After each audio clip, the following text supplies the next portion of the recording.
Hey guys, it's Glenn here from jazzpianolessons.online, and today we're looking at reharmonizing hot cross buns. All right, we're going to get straight into it. It's going to be great. All right, here we go. So the first thing we're going to do is just, play the song. I put it in the key of E flat. We've got 3 flats. All right, E flat and B flat are the chords, right? All right, you know how the song goes.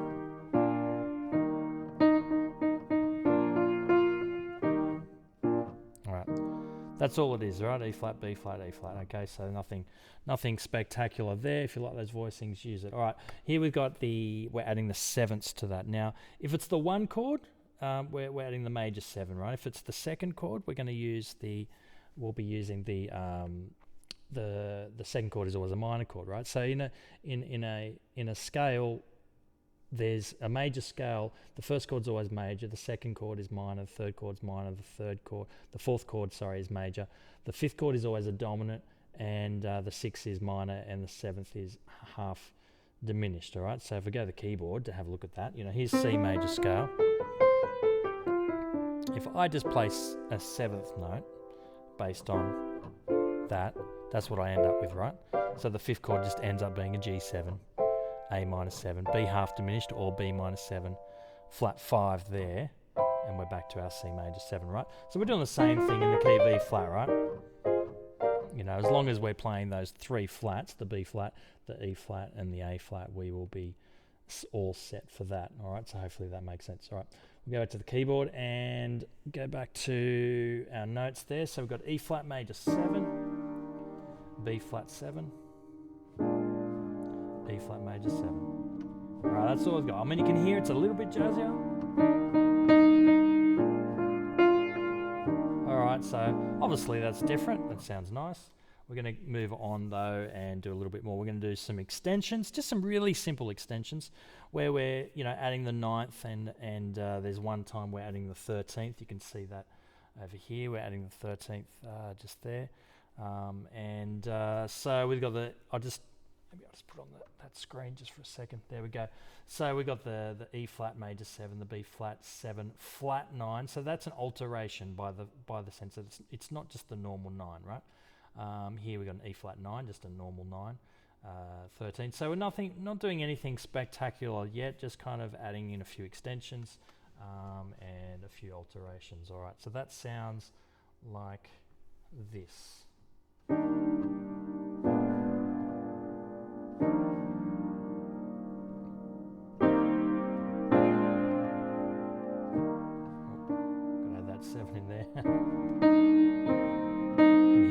Dropping to that C there from the major 7 to the 6.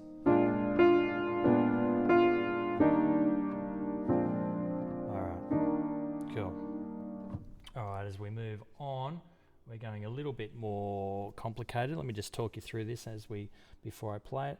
So we've got E flat major 7, we're starting off there. We're using what's called pedal point, and that's basically where the bass note stays the same. Now, normally pedal point would be a longer thing, but just as an example of how you can reharmonize, I'm doing that. So that sounds like this. You can hear that E flat stays there. I'll play it lower, an octave lower. All right, so an octave lower, so you can hear that a bit better.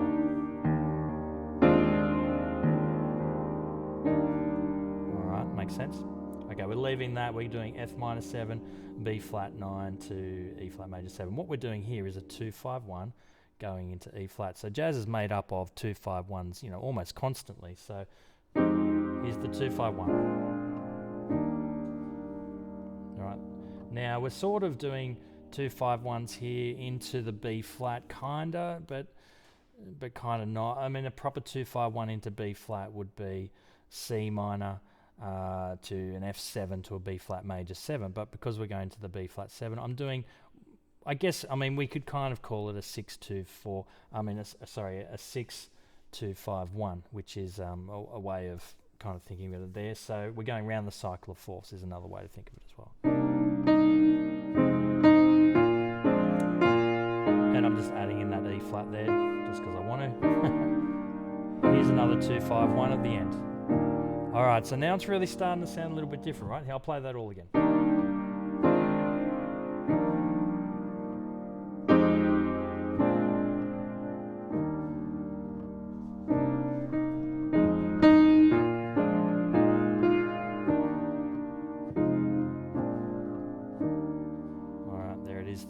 That's quite nice, isn't it?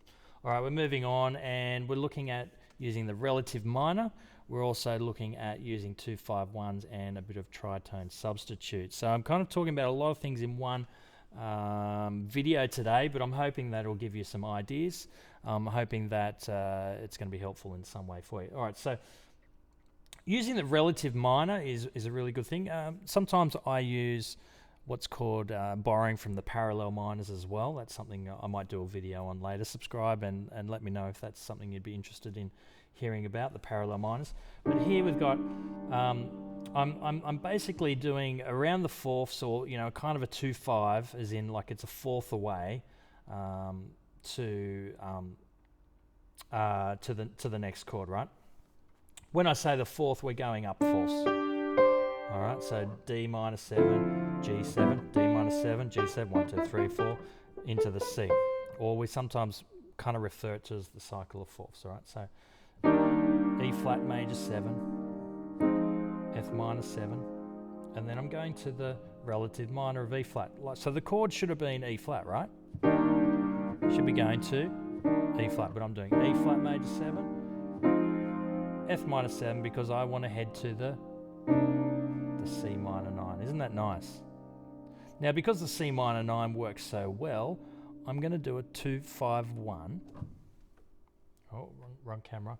I'm going to go, because that C minor worked so well, I'm going to do a 2-5-1 into C minor, all right? And I'm using a few extension and alterations on that. So it's a minor chord, D minor, but I decided to do an extension there to that. Now, I mean, the D kind of makes it a minor 7 anyway, right?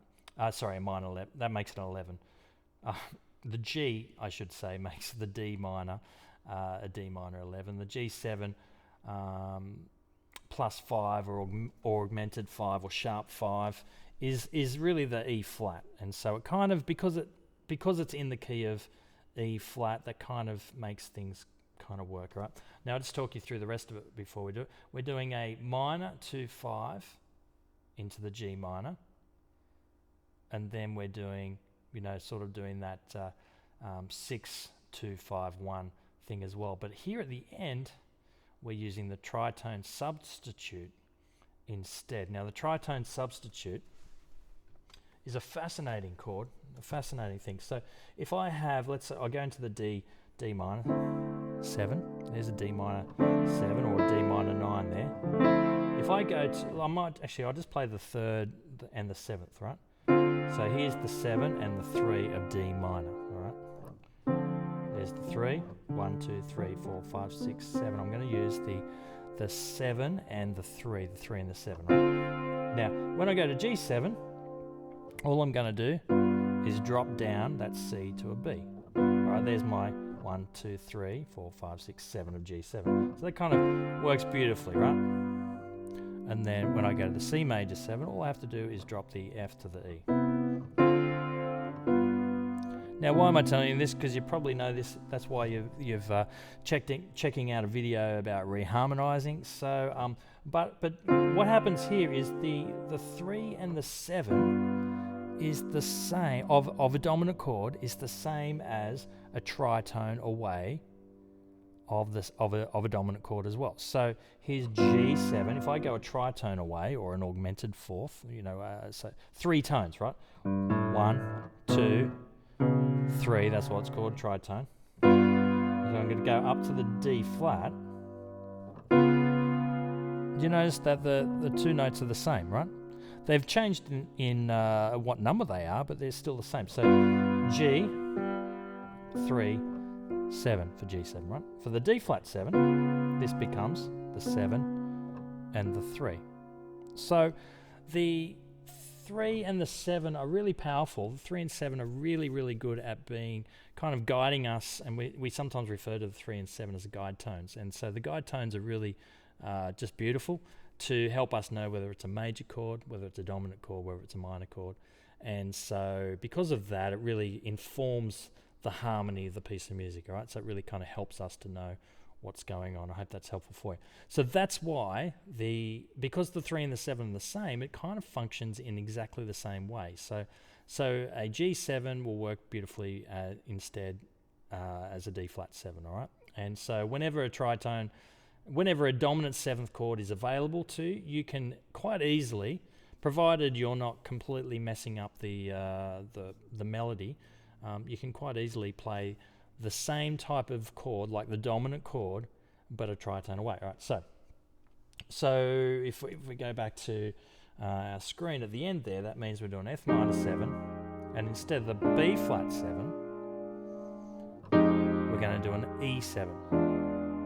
All right, here's the B flat 7, here's the E7, and then finish on that E flat major 7, and I've put in a raised 11 or a 4 there. All right, so let's go from the beginning of this one. Here's the 2-5. Here's the minor 7 flat 5.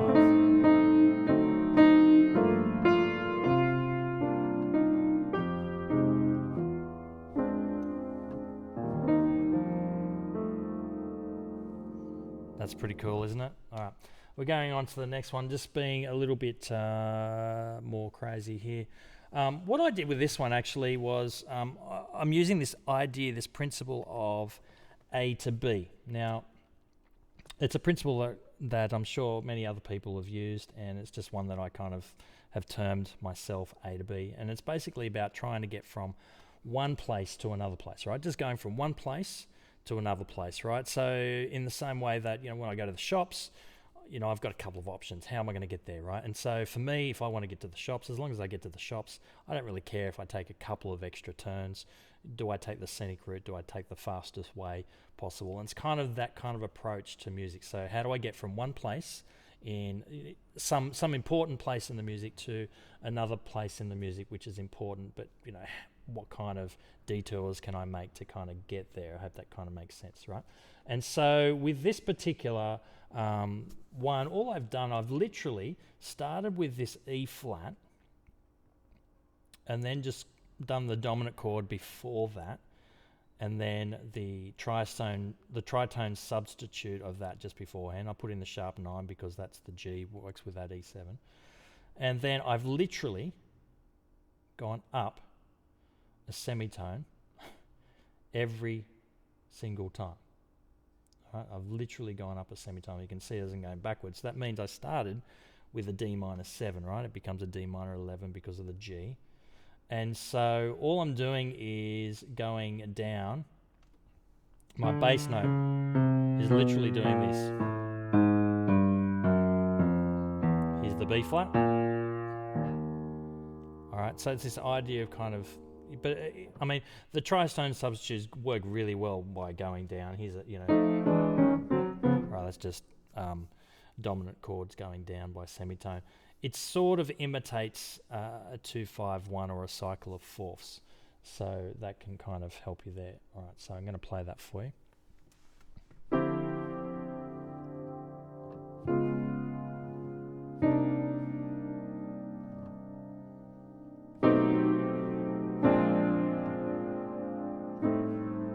That should be written A minor 7 flat 5, but my notation program had a dummy spit there.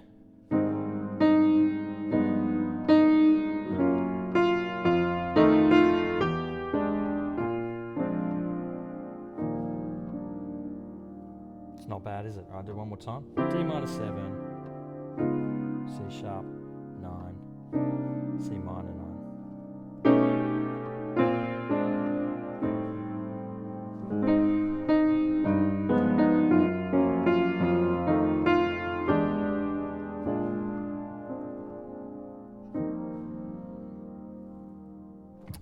Moving on.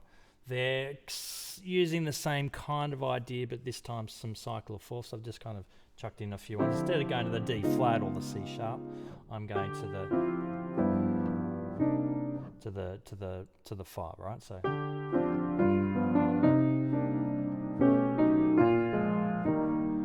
here I'm going around the cycle a little bit.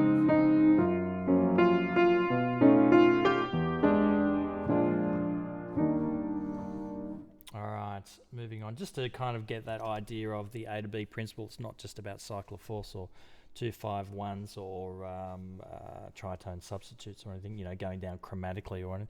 You can go down by whole steps or just kind of do whatever you like. So in this case, you can see, I'll just go to, wrong camera, there we go. We're going up by tone here, and there's a semitone there, another tone, and then tone. Basically, we're going up. We're going the opposite way, right? Now, I could have used a G minor chord there and add the E flat, except it kind of felt like it really needed to be, an E flat on G chord there, right? So heading on up and then doing some similar stuff to what we had before at the end there. And so therefore we end up with something like this. Maybe I'll bring that E flat down the bottom. Yeah, it's better. You really kind of hear that better, can't you? Then we have that bass note going up the whole way.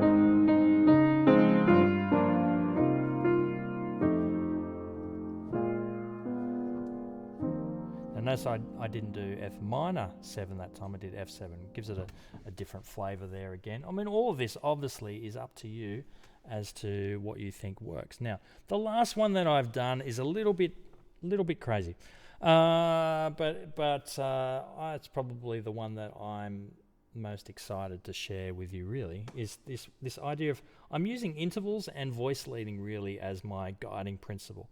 So I've actually written out the notation because I'm not using the standard voicings for it. Now I started with the idea. I mean, and so if you start with a different idea, you'll probably end up with a different result. And so for me, I just went, okay, I'm going to start with a different idea. How can I approach this differently and maybe get a different sound? And so I stopped worrying about what are the actual chords. Okay, when I was doing this reharmonizing, and I'm saying, how can I do something that's a little bit different to how I wouldn't normally play, maybe, and see what I can do. Now, obviously, we're using our ears to go, do we like that or not like that? And so that's what we want to do, and we want to use kind of all of our musical concepts and knowledges that we know. But for this particular one, I was thinking a lot about fourths. Now, I don't know if you know the song "So What." And it has those beautiful chords in there, called the So What chords. Bill Evans was the guy that kind of made that famous on the Miles Davis album, Kind of Blue, right? In the song So What. Now here we got a fourth, a perfect fourth, a perfect fourth, a perfect fourth, and on top there's a major third, and then he came down. Did the same thing, up a semitone for the next section, right? You might know that song. And so I've started with that same kind of idea. All right, so you can see that I'm using from the G. So if I did that's the So What chords, right? So I've started with that So What chord, but of course I'm playing. I'm using they're the notes. So my first note is G, so I'm doing a major third, and then I came down by perfect fourths, just like So What, right? All right, so that's kind of the same chord as the first So What chord, except we're in a different key. So I've started with that idea, but I didn't necessarily stay with that idea. What I did stay with, I'm going to try and use fourths, and so here you can see I've got a fourth in the left hand, but then I've got an augmented fourth between here, and then I've got 2 fourths, and I really like that sound, so I did muck around with this to try and get what I wanted. And then that's just fourth, fourth, fourth, fourth, right? All of those are an interval of fourth. Right, so I end up with this. Let me just play the whole thing because that'll kind of make sense in context more. And I am thinking about how do the voices lead, and each individual note, where is each individual note going, and without thinking about that, it just doesn't work. Okay.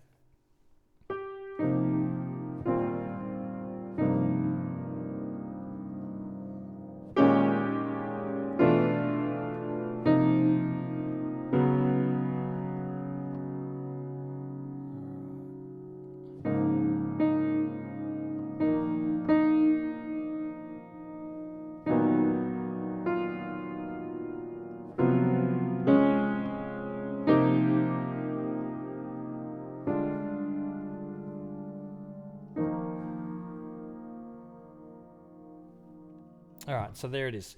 So let me talk you through that a little bit. So we've got an E flat kind of chord here. It's really, I mean, if I was pushed to notate it, I would actually call it a C minor 11, but you can kind of see that there's an E flat triad up the top here, right, in an inversion anyway. And then, you know, we've got this same kind of shape here. There's lots of fourths there. There's an augmented fourth there, but then here there's a fourth, okay? When I go on to the next chord, we have a fourth, a fourth, and a fourth, and on top is an augmented fourth. And then got fourth, fourth, fourth, and then a minor third. And then we have one less note. So the tension sort of goes away a little bit because we've got a fourth, fourth, fourth, right? We don't have four fourths. We've only got 3/4 there, okay? But then I move up a semitone with the left hand and keep everything else, you know, the E flat the same there, okay? And then you know, start moving things around with a bit of voice leading in the next bit, you know. And so sometimes the chord's changing, sometimes the melody's changing, and I'm kind of mucking around with that, you know, all up. Let me play it again for you. There we go. Make sure I get the right screen. There we go. All right, so.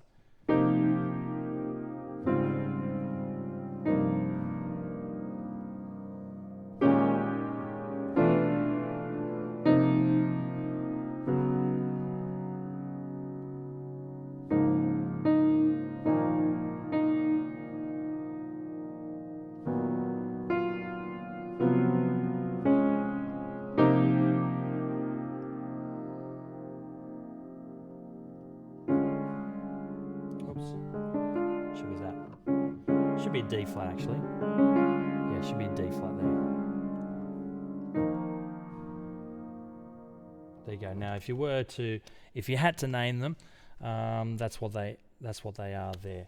So hopefully that is helpful for you. All right, guys, all the best, and don't forget, if you like these videos, if you're finding it helpful, subscribe and share. That I'd really appreciate that.